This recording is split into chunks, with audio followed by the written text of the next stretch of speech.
Guten Tag and welcome to the IGN UK Podcast. I'm Alex and I've spent the last week or so in Germany. And picked up so much of the local culture. Exactly. A lot of Heffenweisen. I don't know what that is. Beer. Is it? Yeah. That voice belongs to Daniel Hello. Cooper. Still the very British hello. Hello. And Chris Tilley. It's me. But obviously people will know you're in Germany because they would have heard the podcast you guys did from Gamescom. Yeah, whatever. We didn't have time. We took the gear with us. We had every intention, but time ran away with us. So sorry, listeners. We were too busy that Alex and Dan let you all down. Gobbling pork knuckle.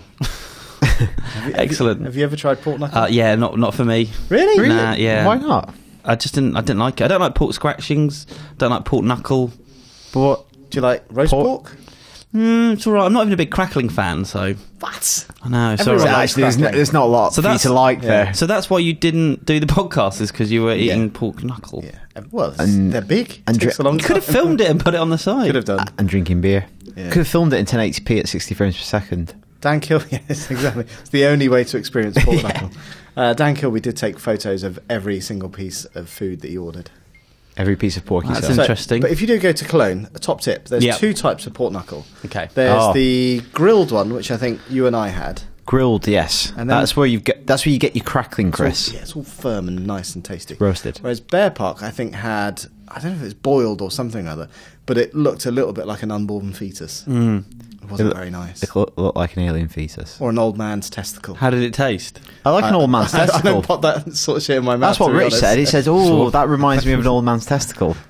That's why Immediately, that's what he said. See, Rich isn't here to defend himself, but I'm pretty sure he's in the next room. I can see him. That's quite harsh. He's nodding, agreeing. Yes, it did. That's what he's saying to me through the glass. Yes, it did. Licking his lips. So, do you want to tell me about Gamescom then?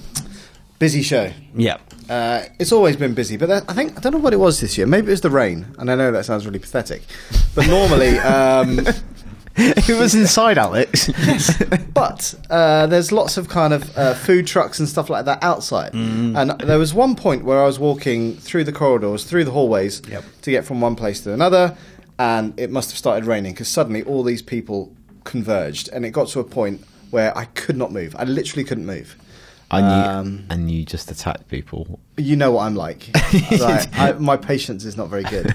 And I had to get back to the IGN room to write something up, and I think I don't know whether I put my head down, but I was just like, get out of here. But so from that perspective, it was pretty horrendous. Actually, after that, not really. It was horrendous. It rained. It was too busy. It's always too busy. The games on show, excuse me, were fantastic. And IGN went massive this year. We had a live stream for the first time ever at Gamescom. Yeah. We had more people out there than ever before. 3 days of live streaming. We owned it. The very best We games. wrestled it to the ground. Did you sat on its face. Did you meet any listeners while you were there? You were stopped. I was stopped. That was just going through customs, though. I was stopped by a nice chap who works for Ubisoft in their central marketing team, who listens to the podcast and reads IGN. I don't know, a lot of my appointments were kind of in the business area, which is separate to the show floor, where the public are and people who might enjoy the podcast. So I didn't really spot anyone. But I know a few people out there. I know Rich Hodgson was out there, and a few other people who listen to the podcast. There were so many people there. To kind of bump into someone would be incredible. The original plan was to have a meet and greet on the Thursday night, but we just, honestly, to get coverage up on the site, we were just working until about 9, 10 o'clock every night. Yeah. So it just wasn't possible. Yeah. Shame. Spent a lot of time with the US guys there. That was very pleasant. Somebody on the live stream Damon by saying "keep it locked on IGN" before he had the chance to say it. And then he it was like a robot facing a logical paradox. He didn't know how to finish the segment. That was funny. So what are you going to say? What was the best game at Gamescom? The most big questions from Chris Tilley. The most fun I had actually playing a game was Evolve. So you and I, plus Marty and Tristan, were the hunters, and then Tal, who's our newly crowned publisher, was the monster. Of course, he was. And he was the 3 games. Yeah. We beat him 2-1.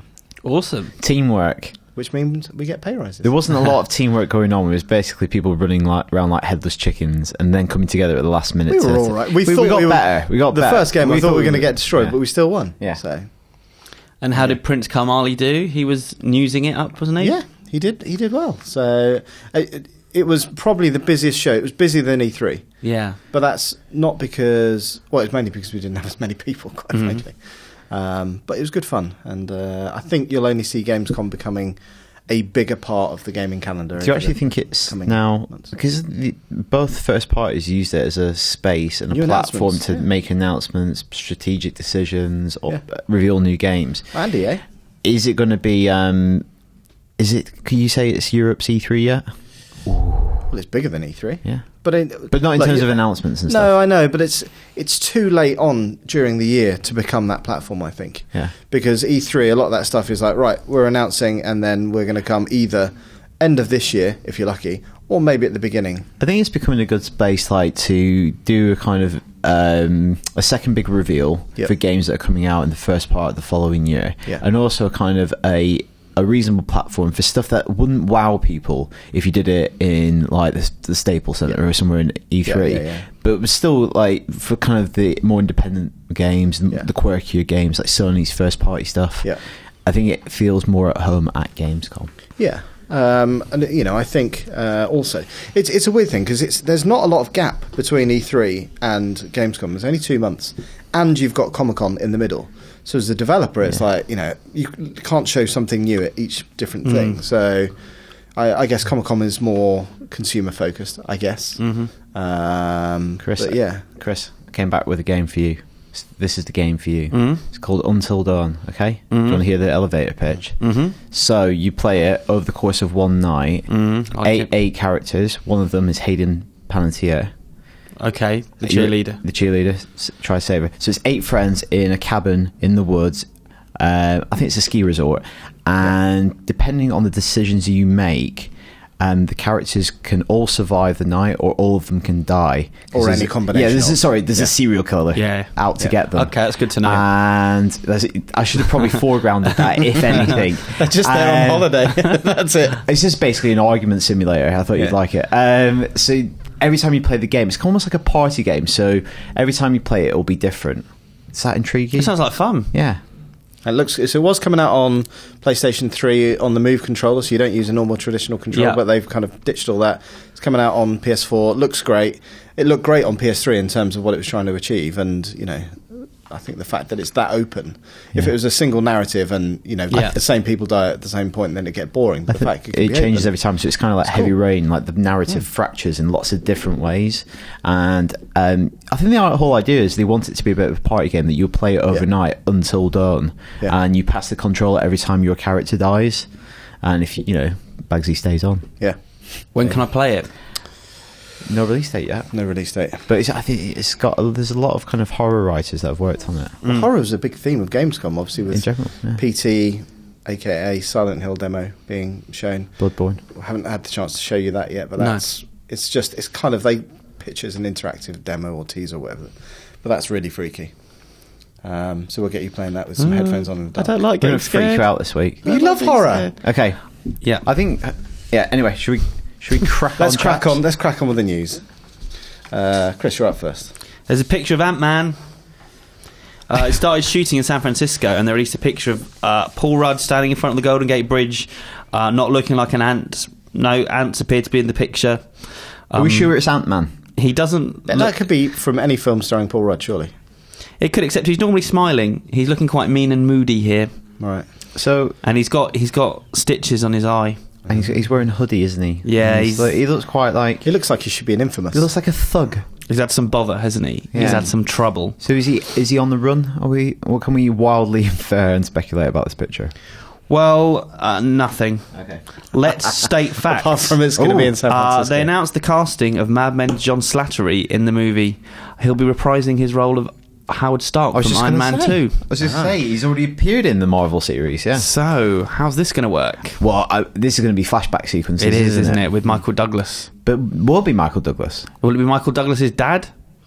No, it'll be younger. It'll have to, if it's flashbacks, it can't be Michael Douglas. Because Michael Douglas is playing Hank Pym today. Can they not CGI Michael Douglas to make him look young? Nobody wants. That's what Catherine Zeta-Jones been. Catherine's been asking that for years. There are no computers powerful enough to do that. He's been doing it to himself, though, hasn't he? What, processing himself? He's had work done, so maybe he's had some more work done to make him look. Do you think maybe they'll cut his face off and put a new one on? John Travolta's. So that's cool. I quite like John Slattery in that role. I like John Slattery, really. I can only think of Tony Slattery for whatever reason. Is this? Do you watch Mad Men? I watched the first season. He's the guy with the white hair, skinny guy who's quite senior. Yeah. Does he have a heart attack or something? Yeah. I know. Shall we? But aren't they doing something quite interesting here? Kind of further building out the kind of more 1960s or whenever Marvel universe, which is going to be explored further on film with the Agent Carter series. So could you even have a period Marvel film in a few years' time? Well, I guess Captain America was a period Marvel film. Yeah, but like going back with like almost like a period Avengers or like the original Ant-Man when he first tried to become a hero. Like the Golden Age DC yeah, like stuff basically the first wave of heroes before they kind of died out and then came back. Yeah, that would be cool. Because they haven't announced I don't think they've announced who's playing the younger Pym. No. Because they could hire an actor there and like tie him down to a TV contract if they wanted. Yeah. So that's just going back to that image though, surely you just want to see him as Ant-Man, not just as Paul Rudd. That's not Ant-Man standing in front of the Golden Gate Bridge, that's just Paul Rudd. I think it was from the first day of shooting. So Is I he don't know just- why is they that felt just- the need to rush something Is that, out. is that him just arriving? Exactly. He's not even in makeup yet. I'm here. And it's a bit cold, that's why he's ghosted up. Because it does get... It's just one of those pictures that makes me just shrug, really. It's like, So is the film taking place in San Francisco? Like obviously in part, but do we know if that's the major location? I don't know. Nothing. We don't know. No, we don't know. Anyway, Moving on. I've got some news about Microsoft's deal with Square Enix. Now, they announced at Gamescom that Rise of the Tomb Raider would be Xbox exclusive. And obviously there was much discussion after that what does actually exclusive mean. And Phil Spencer, who's the head of Xbox, kind of said, well, it's not his game, but basically inferring that at some point you could see it on other platforms. But the reason he gave for them wanting it and probably giving Square I'm trying Don't to swear. Do you know it's really hard not to swear? A load of cash is because they've got shooters covered with Halo, they've got Gears of War, they've got Forza, they've got all the genres covered, but what they don't have is a good answer to Uncharted. So that's why they threw a big stack of cash at Square. So Lara is the Nathan Drake killer. Yes. Mm-hmm. So it was all very crafty the way it was phrased. that's the same. That's exactly the same as every announcement. But in such a way that it was kind of obvious in them not saying that it was full exclusive, that it was timed exclusive. So just be upfront. Yeah. But are they banking on people not hearing the later press release or getting two lots of coverage out of it? Is it something as stupid and as petty as that? I think you've got people who obviously will follow that story all the way through, but you've also in terms of the broader media, the headline is it's exclusive to Xbox One, so somebody will read that in the Metro, for example, and that will be their opinion. But also then once you scale up to that level, broader media, do people even give a toss? I really think Lara Croft is definitely a name that fits the broader sphere. I do question whether it's powerful enough to buy a Xbox One. No, I agree. If I only had a PlayStation 4, I wouldn't buy an Xbox One just for that. But there are probably some people that would. But anyway, he did say, I thought it was a bit of a weird quote. He said, certain people won't believe this, but the acquisition doesn't come from an evil space. Wow. Doesn't come from an evil space. That's what he said. When someone says Microsoft. something... When someone says something like that, it immediately makes me think that it's coming from an evil space. Exactly, because I was deny it. Yeah. So I thought that at Gamescom when the big tentacle came out of the vortex to make the announcement. Yes. It's like my friend with the dog. When the dog goes up to other people, she says, "Oh, don't worry, he won't bite." People immediately think, "Oh, he's going to bite." Exactly. I say to her, "Say, don't worry, it's friendly." Yeah. And then that's fine. It calms people. Yeah, but then does it? Because then I would think, well, it's better than biting. Because as soon as someone says biting, I'm thinking, I'm going to get bitten here. Yeah. It's coming from a bad place, that is. Evil place. Don't worry, he's got 4 legs. Oh, yeah, that's right. Okay. Surely, one of the golden rules of PR is not to use words like evil. Just stay away. Stay away from words that are biblical. Yeah. But it's not coming from an evil space. Maybe you meant in brackets Sony. I don't know. It's coming from my special place. Yeah. Poor turn of phrase. Right. Okay. Does anyone want to hear an outrageous rumor about the plot of Batman vs Superman again? Why not? Well, I've got one for you. So, okay, if you've not seen Man of Steel, you probably have already, but this is spoiler territories for that film if you've not seen it, so be warned. Geek Tyrant has the scoop on this, and apparently... Who's Geek Tyrant? You don't know Geek Tyrant? He sounds angry. I do his bidding. He comes from a place of evil. On eBay. So they're trying to So this rumour kind of explains how Lex Luthor is going to fit into the overall scheme of the movie. One of the scenes shot featured Batman breaking into the LexCorp to steal kryptonite, reports the site, and apparently LexCorp has somehow gotten a hold of General Zod's body. So apparently Lex is using Zod's corpse and the World Engine, which is the big machinery that Zod uses to like destroy planet Earth in Man of Steel, to synthesize kryptonite. Right. So there you go. Okay. Do you think that sounds remotely credible? There's going to be Or just much. nothing There's going to be surprises you about so Zack much Snyder's going film. on in this film that could probably be the entire plot line in any other film apart from this, in which it will fill about 3 minutes of screen time. Am I imagining the fact that they said that kryptonite doesn't exist in this universe, or at least it wasn't going to anytime soon? Well, it didn't in Man of Steel, Yeah, did it didn't. There I in thought it, but there was something on record that was saying Yeah. that it wasn't going to be a plot point because it's kind of been it's a bit hackneyed. Right. Maybe that was just in regards to Man of Steel. But He's run out of ideas one film in. I kind of hope it's not, because I don't want this whole film to be spoiled for me. I feel like between this and Star Wars, we're trying to find out every single plot detail. I'm a bit... I don't know anything about Star Wars. Well, I've not read it. I've not been reading them. Okay. Plus, I'm guessing half of them are not true. Tosh, yeah. There seems to be every week another thing breaks as to the beginning, the middle, or the end of that movie. I guess, let's disregard the specifics for a moment. I think what this kind of shows is they're going to have to use some of these additional characters smartly as ways to bring the characters together. Yeah. So using, they need to do universe building very quickly. Yeah. And that's the problem. Marvel has done it over 9 films or whatever, so far 10 films. They're going to have to do it in the space of one movie. Yeah. So you're going to have to find a reason for Zod not just being kind of dispatched after one movie and forgotten about, and bringing in Batman in a natural way. But then all these other characters. Yeah. It's like... Did you see there was a picture of Scoot McNairy? You know Scoot McNairy? No. He was the guy in Monsters, friend of Joe Utiki.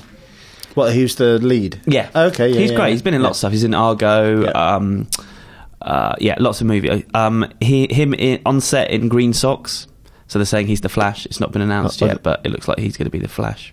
In green socks? Yeah, like all green screen stuff. Oh, I think just just his show feet. the Green Lantern. Yeah, no, they're saying he's the Flash. Has the Green Lantern not? No, but he definitely wears socks. They're astral projections. I'm confused. Yeah, that was a rumour last week Astral, anyway. don't worry about. Okay. Also, what Sorry, can I what just... Once, Star Wars, they showed that picture of the Stormtrooper helmet. Yeah. Was that real? I don't think it's been I haven't seen it. authenticated. Have you not? It looks I've cool, not been doesn't it? I've not been looking. It's very traditional, but Yeah. yet not modern. Yeah. I thought it was very cool, that picture. If it's real, yeah. But what I like about this rumour is because my worry when they announced Batman vs Superman is they were just going to kind of forget about Man of Steel. It does feel like they're making at least some kind of effort to refer back and call back to that film rather than just going, right, done that. We've done. Yeah, well, Move I on. think we kind of heard that the destruction of Metropolis is going Going to to factor into it. But also having Zod still as an influencer thing, that's quite cool. But anyway, still speculation. Yeah.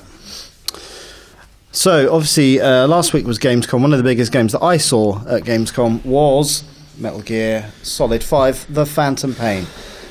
In fact, we've got the full 22-minute video of that demo up on site. Exclusively on IGN. Exclusively, 1080p, 60 frames per second. Your eyes will not believe what they're seeing. And I came away thinking, man, this game is amazing, but also this game's never going to come out. But okay, that's interesting. Well, Why is that? Because... The ambition too great? It's extremely ambitious because as a single-player experience, you've got this massive open world with so much to do. And Ground Zeroes was a small, compact game, and I know that people complain that you could finish it in 7 minutes or whatever. That defeats the point. But this is on a much, much grander scale. And then you've got the whole multiplayer component, which we'll speak about in a minute. But I can't imagine that game is going to come out before Christmas 2015. I just can't see it. But anyway, so you do think it's going to come out there? Well, I do, but not. I don't want somebody quoting you out of context. Alex Simmons. I might be dead by the time it comes out. Bloody hell! Oh, no. That's something you've not told us. Jesus.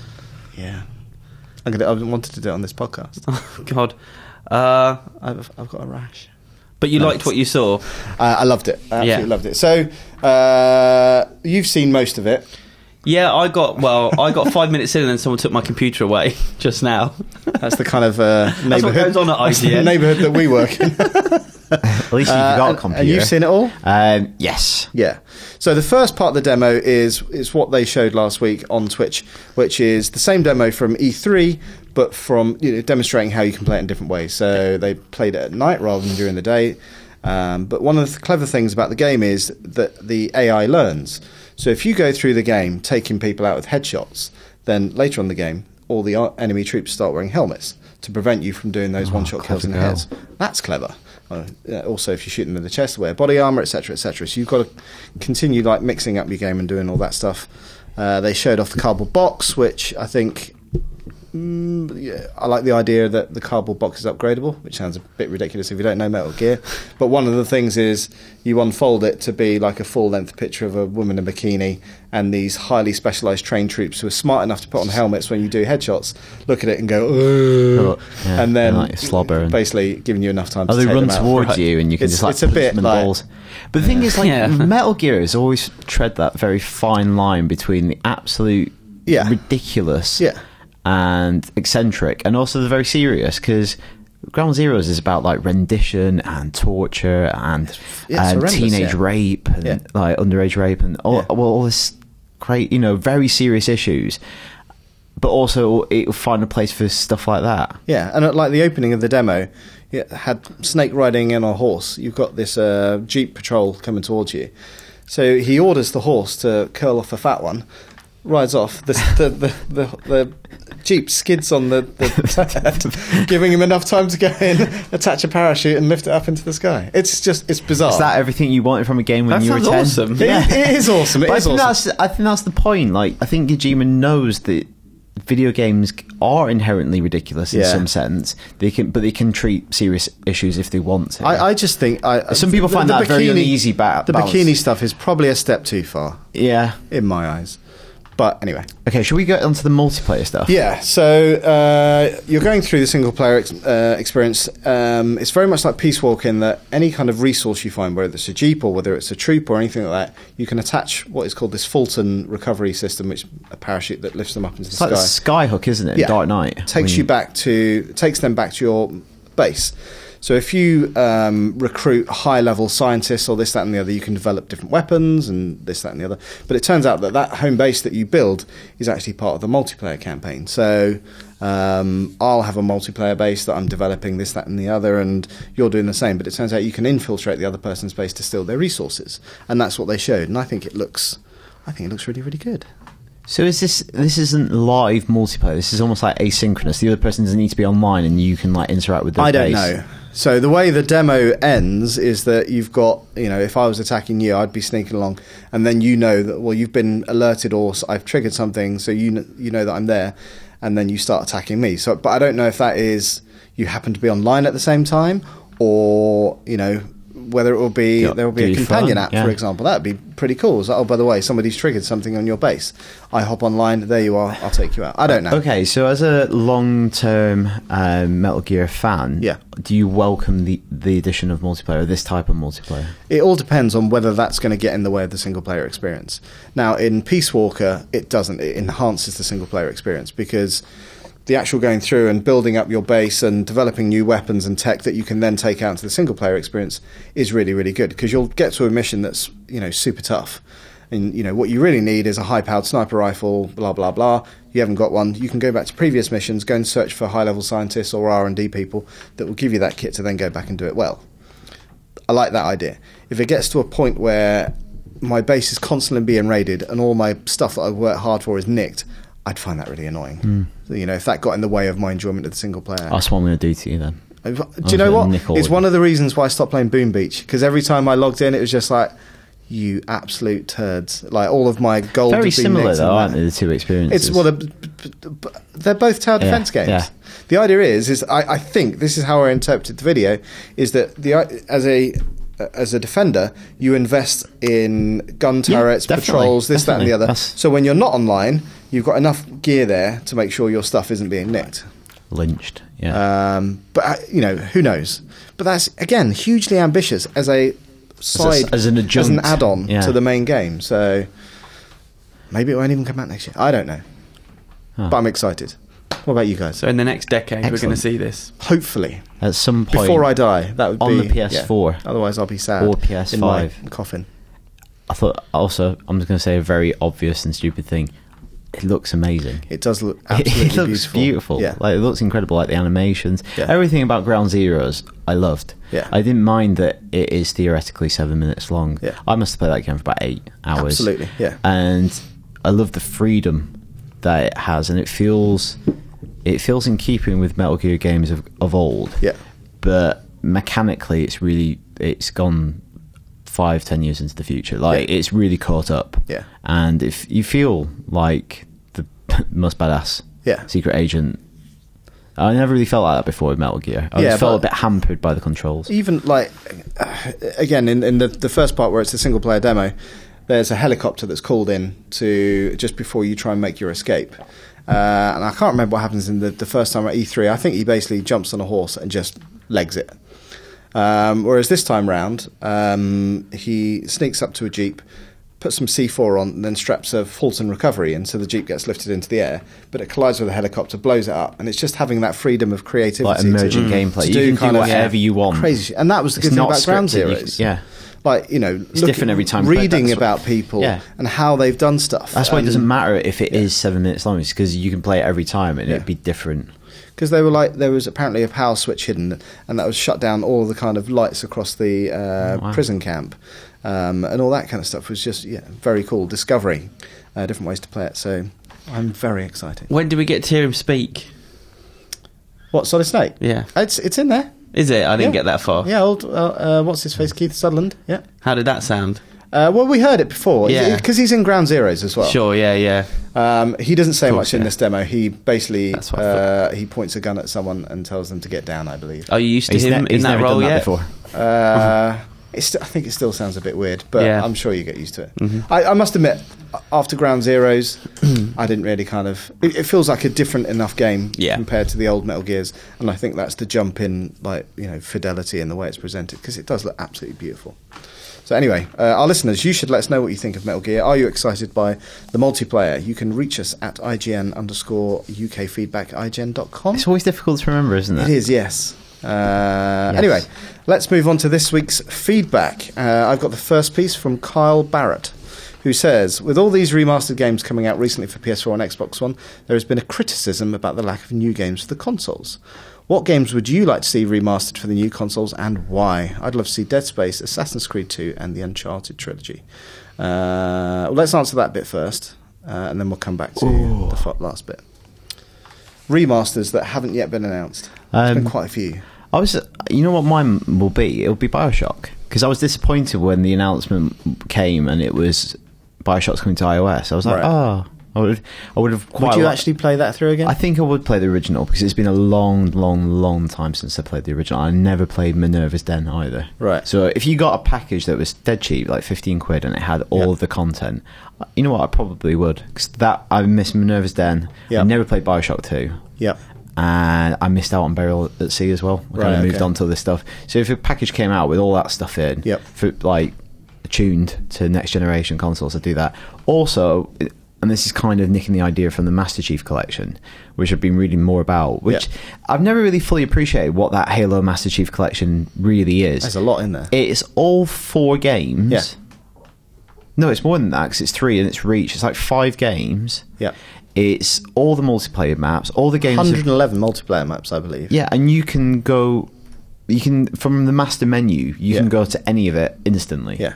It's just everything. Like if you're into Halo, it is absolutely everything you could possibly want. Yeah, it's like the ultimate collection. Yeah. So something like that, but for Call of Duty. Yeah, it's a good chat. Like, I think they should, like Activision, if they're not thinking of doing that, they're missing out on an absolute trick.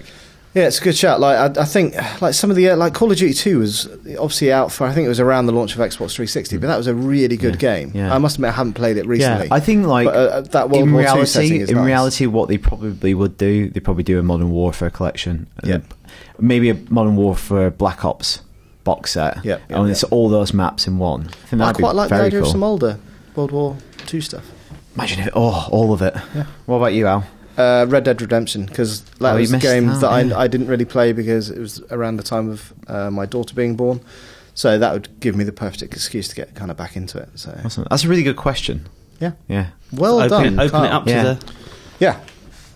He also says, after Luke messed up highlighting my email last week, I believe he should suffer a punishment or a forfeit for continuing his crimes against listener feedback. There have been discussions of a forfeit for a while, but I think it will seem fitting to be part of the upcoming 250th podcast. It does feel like a festive thing to do. Maybe we should just do the whole podcast of just different forfeits for Luke. Tar and feather him. Yes. That's an oldie. You don't see that much anymore, Chris. You don't see enough. It's difficult to get tar. I think that's maybe why. Not enough TNF. It's not that easy to get feathers either. Oh, I know, man. To you. So Okay. that's fine. Rip into a but cushion. You look into the tar. Yeah. And dig up a road. Rip into a cushion. It's sponge. Next one is from Ben Harris. Not really a question in here, but I thought it was an interesting point anyway. He says he feels slightly disappointed by getting his PS4 at launch date. He's disappointed by the current range of titles. This is mainly because I got the system to get cutting-edge graphics and unprecedented mechanics, but it seems to me that the vast majority are indie releases, which I could enjoy on my PS3. They're not why I got my PS4. Now, I put this in because I wanted to ask you, Alex, do you think Ben is justified in feeling like that? Yes. Do you do? I don't think you it's subscribe to that. I as don't well? think it's an exclusive to PS4 though. Yeah. Look, it's the same problem that you have with at the beginning of any console. Yeah, exactly. It takes time for developers to get a grip of what they want to get out of it, and we always knew that these were going to be a step up from the old consoles, but not revolutionary. It's not going to be a game changer. It's going to be slightly better. Also, the games like 3 years' time will be much better than the ones now. Well, we're seeing it already. Because this is why some of the games launch coming out. titles are always traditionally a bit weak. Yeah. Because you're scrabbling around with consoles that haven't really been tamed. Yeah. And you're like in uncharted territory and all that sort of stuff. But for instance, Batman Arkham Knight getting delayed. Yeah. But that game will be better for it. Yeah. Same with Drive Club. That'll be a better game for the But delay. also, if you look at, and I know we've said this before, GTA 5 was, for me, the epitome of people squeezing every last bit of juice out of PS3 and Xbox 360. And so when you saw the stuff come out on next gen, the difference was, not that great. Yeah, because you've got one team absolutely pushing the envelope and somebody very much at the beginning of what the new console could do. So, Mm. but I do think, as you say, 2 years, 3 years' time, you'll see huge leaps forwards. In terms of actually mechanics, the problem is that you diverge off the straight and narrow too much, and people don't like change. you can get too wacky. Yeah. As Connect has shown, people people aren't willing to embrace it. I think But that's something where like indie works well. I think Tearaway Unfolded is using some of the DualShock 4's more eccentric features in a way that is interesting. Similarly, we've been playing Alien Isolation this week, and that has very subtle integration of way that the light bar changes colour when you use the motion detector. It makes different noises through the controller itself. I think that stuff's subtle, but I think it can be quite powerful. Yeah, and going back to PT as well, that's never. I don't think you'd ever pay for that game. Demo, whatever you want to call it, but it highlights that the way that was put together, and I still don't know how you're supposed to do the final mission. I'm so confused by that, and however people worked it out is beyond me.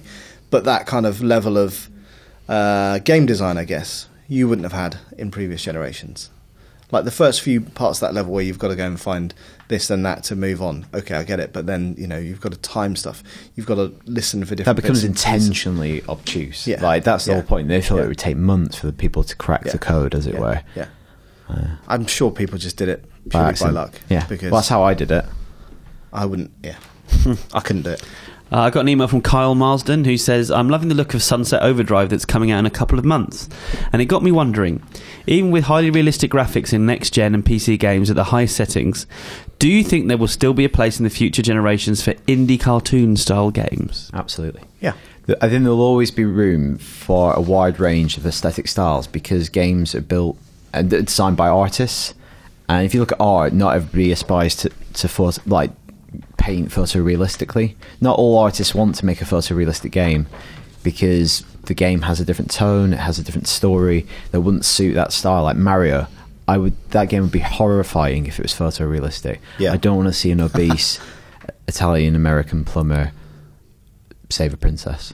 I don't want to see it, Chris. I would quite like to see that. Would you? Just like a really... I think there's probably a porn version of it that you could find if you... He's not saving her, Chris. No, I wasn't thinking... exactly, yeah. But more like, trying to do a double jump but being a bit overweight and struggling and clinging on by his fingers. Just having a heart attack. And then Yoshi in is slow this motion. T-Rex that just eats him. I think they made this filmer. And the same with animation as well. Animation, just because they can do pretty much photorealistic animation in movies now, they haven't chosen to do that. It takes away the art. Like, there was was it Tarzan?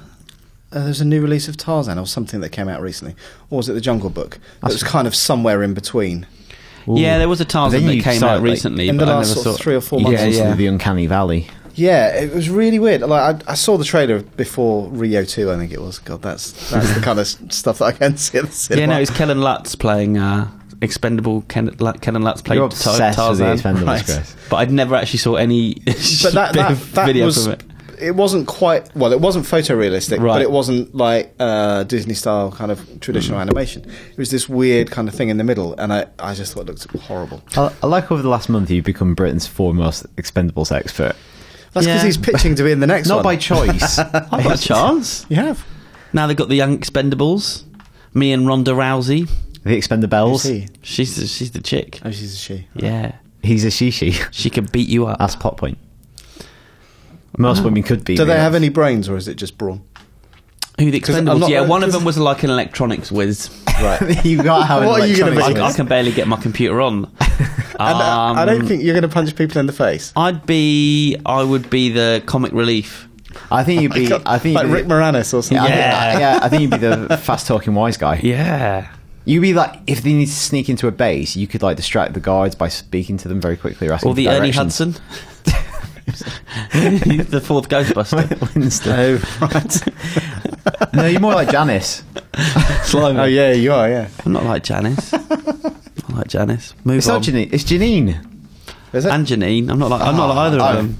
Shamed myself. I've got an email from a man whose name I have no idea how to pronounce. Oh no. Mate. Don't say it like that. Well, you say it then.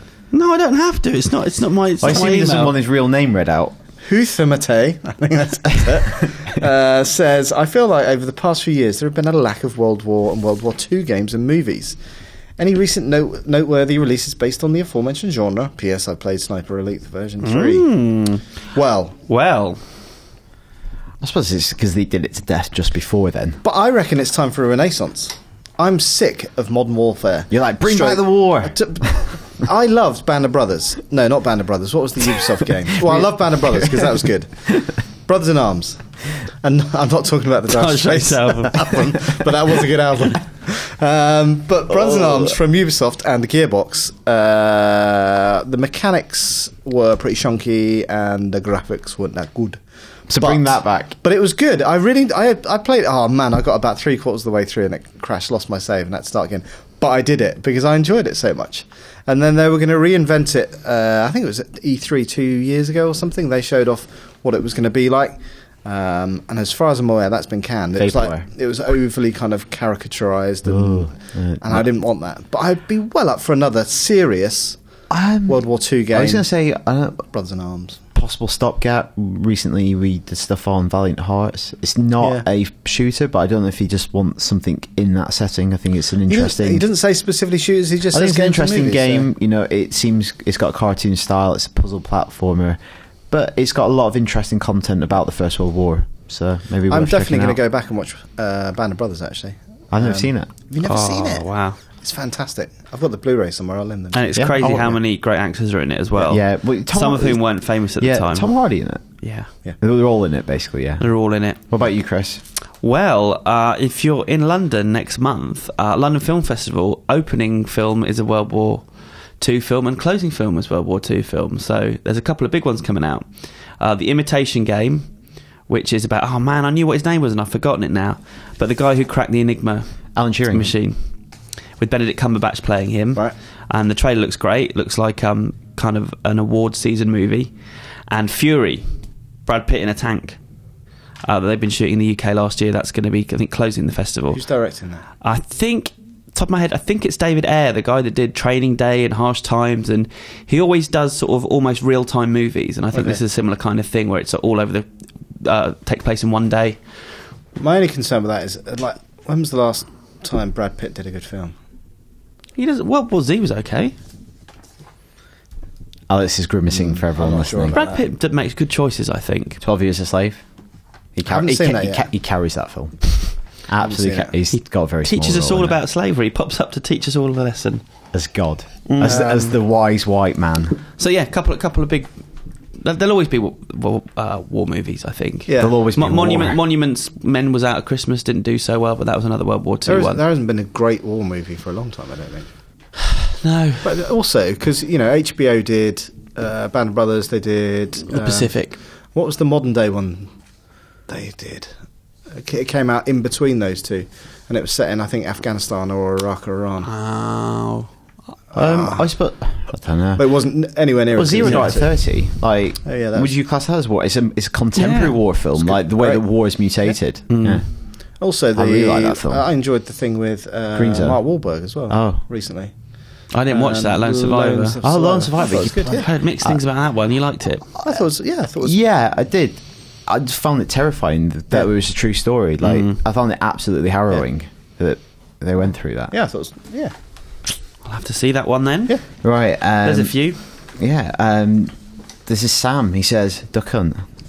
Duck Hunt. There you go. I am a Kiwi moving from New Zealand to live in London at the start of September. My 27th birthday is on the 16th of September, and I'd like to celebrate it appropriately in London. Can you please recommend me something that I can do on my birthday or celebrate moving to London? Is this something we need to go back to him next week? But I wanted to put that out there. But I feel like this is our city. We should have some good suggestions. Yeah, but it's the same thing that I always say to people. When you live in the city, you don't actually do anything that the city is famous for. Like, I'm sure people who've come over from the US office have seen more of London than I have. Well, it's good sometimes when people send similar emails. They give us an idea of what they like, what they're interested in, and then we can kind of make... But in terms of tourist things, like, the only thing that I've really done in London is the London Eye. Like, the Tower of London's brilliant. Right. Do the Tower of London. That's the best thing. Buckingham Palace, anybody done? I've never done it. Never done it. You do the Tower of London. Thinking caps on and come back. We should also open up to our listeners. Yeah, like if you've ever had an amazing birthday in London, what have you done, and what would you recommend it? Go up the Shard. Yeah, not done it. There's a silent disco up there. Really? Ty might put on a silent disco up the Shard. Go to the Camden Brewery. Not been yet. Well, I'm going on Friday. I'll get back to you. But that's the sort of thing that we would do for our birthdays. We just go to a pub and get battered. Sam, is that what you want to do? He's from New Zealand, though. They're the same. Kiwi, so probably. They've got even less to do than us, so they're in the pub even more of the time. But the beer scene in London is really kind of taking off, and there's some really, really good places to drink. Okay. Okay, Sam, we'll email you back. Yeah. Okay. But also, listeners, do let us know if you've got any suggestions for Sam. Any more feedback? I've got a sad email. Oh.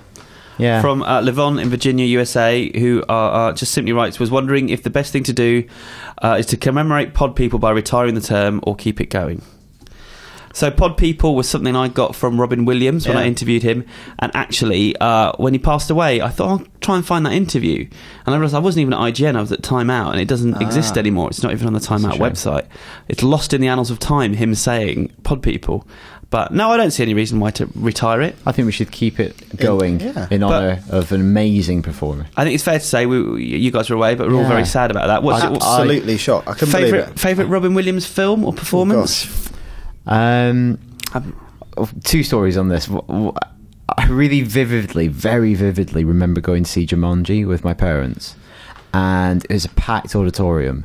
And I also remember it not only because I loved the film, but midway through the film, there was this kid who needed to go to the toilet, and it was there was a very noisy scene, and then the volume dropped, and they just heard this kid, must have been like 7 or 8, going, "Mom, I'm going for a poo," and he just ran up the corridor. But Scarlett does that all the time. It's like you'll be sitting there like in a restaurant, and she goes, "I need a poo." It's like, all right. Scarlett is Alex's wife. Yes. I'm a big fan of Hook, even though not everyone knows. Really? I do really like Hook. I really do. I was the right age for it, but Mrs. Doubtfire. Who else could have done that? No one. Yeah. I really don't think anyone else could have played that role. What about you, Chris? I like Good Will Hunting. Good film. it's the one film that whenever it's on TV, we've always got a film like that if you catch a bit of it, you have to keep watching it to the end, and that's always been my one. Apart from the other night, they replayed it and it was on, and it made me quite sad. I thought I'm not ready to watch it again yet. I think it would have been easier to watch one of these comedic movies. It's to celebrate his life. We're watching a dramatic movie. There's something about it that makes it more... I watched Mrs. Doubtfire the other night. So I was going to watch it, but it was on a Sky channel that I don't subscribe to. So. Tough. You should have come over mine. Charlotte and I went, let's watch that. Have either of you seen the absolutely heartbreaking YouTube tribute that someone's put together using his graduation speech from Jack? Have you seen the Jack film? Yeah. And it's where he rapidly ages. So by the time he gets to graduation age, he's already an old man. Right. So he gives the kind of graduation speech, the valedictorian speech, and it talks about embracing life and living it to its fullest. And it plays over footage of him as Peter Pan and all of his most famous roles. And it's just, it's absolutely I can watch that. It's good. It's nice. It's really good though. It's really well judged and well made. Yeah. Bit of a sad note, but that's a way to finish reading feedback. We've lost a legend. We have. Absolutely. Let's talk about the games and movies that are out this week. First up, games. Yeah, so two. One we'll go over quickly because I think we've talked about it a lot on the podcast before, but it's Plants vs. Zombies, Garden Warfare even, which is coming to PS4, I believe. Yeah.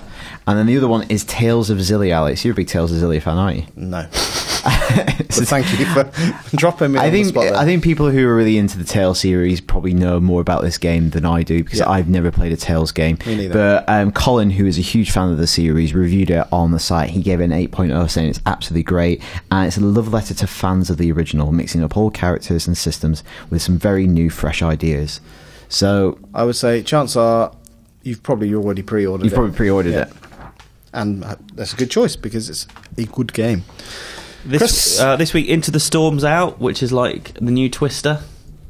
We've needed a new Twister. It's taken lots of years for it to... Twister was a big deal when it came out, though. Yeah. But then you watched it and realised it had no plot. Have you seen it recently? No.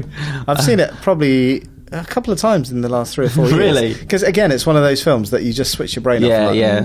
But it's flying. Really, I'm just waiting for the flying cow and then move on. Yeah. So see that if you like that kind of thing. Lucy, we haven't got that down here, but Lucy's out this week. I blooming well missed it last week because I wasn't very well, but looks like fun. I didn't realise that was out this week. Oh, cool. I think so, yeah. Cool. So, yeah. Have you seen it? No. Looks like fun. Yep. Gave it a good review. And Sin City 2. Which I've heard mixed things about. Yeah, Screen. I've not heard anyone say they didn't like it. But is it too late? It's definitely too late. I'm just I thought Star Trek Into Darkness was late, being 3 years after the original. Yeah. It's just... Who's still pining for that? It's like 7 years? Or? Right, yeah. It's been it was at the start of all. It was before the Marvel movies got 2005. Going. Yeah, wow. 10 years. 9 years. So it screened on Tuesday, and I actually just didn't bother going. I thought I'm going to watch it. I wasn't reviewing it. We weren't doing interviews for it anymore. Yeah. I thought I'll wait for this one to come on the telly. Again, I liked it. I haven't seen that much like pushing it, really. Mm-hmm. It's almost like it's coming. Oh, here it is. Well, this releasing a film like that at this time of the year is kind of burying it a little bit, really. Right. But I guess they're hoping August bank holiday there'll be people going to the cinema. They'll get an extra day. Have either of you been to Universal Studios and gone on the Twister ride? No. Again, it's noticeable for one thing, so it's got a flying cow. I went there before. That's what I want. Twister came out. Even me too. Yeah. We're pre-Twister. I've been twice. One pre-Twister, one post-Twister. It's annoying because the Twister ride replaced the Ghostbusters ride. Do you know what's really annoying? I went the year before the Jurassic Park ride opened. That is galling. That's really annoying. But not just that. Then the entire expansion, the Islands of Adventure. Oh, I don't know. Yeah, because that's the whole roller coaster. Let's go back. Let's do an office trip. I would love to go back. If Universal are listening, they might do. If they want to take us to check out their Halloween horror podcast, we could do a podcast from a ride. We could do the podcast on a Hulk roller coaster. Absolutely. Like Jimmy Savile Boy Scouts. Oh no, you're not allowed to talk about them anymore. That wasn't. That wasn't a milkshake.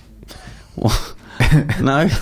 No. What I will say is, rather than going to see those films, Fright Fest is on this weekend. Yes. So this will be going live on Friday, which is it starts Thursday night.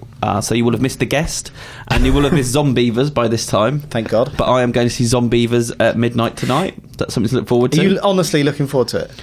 Yes and no. It's a bit off his face by that time. There's something to be said for like fun midnight movies. So it starts at midnight. After a few beers. You'll finish at 2. Yeah. You'll get home at 3. No, he's going for Chinese. That sounds horrendous. I know. That's my job. Welcome to my world. We don't have to go. I bet I'm going to review it. But the site is not going to fall down if we haven't got a review of Zombievers on it. I want a review of Zombievers up. People, do you want a review of Zombievers up? Let us know. It's too late. You're going to be there by now. But lots of films happening over the course of the weekend. Green Inferno, Eli Roth's cannibal movie. Dead Snow 2.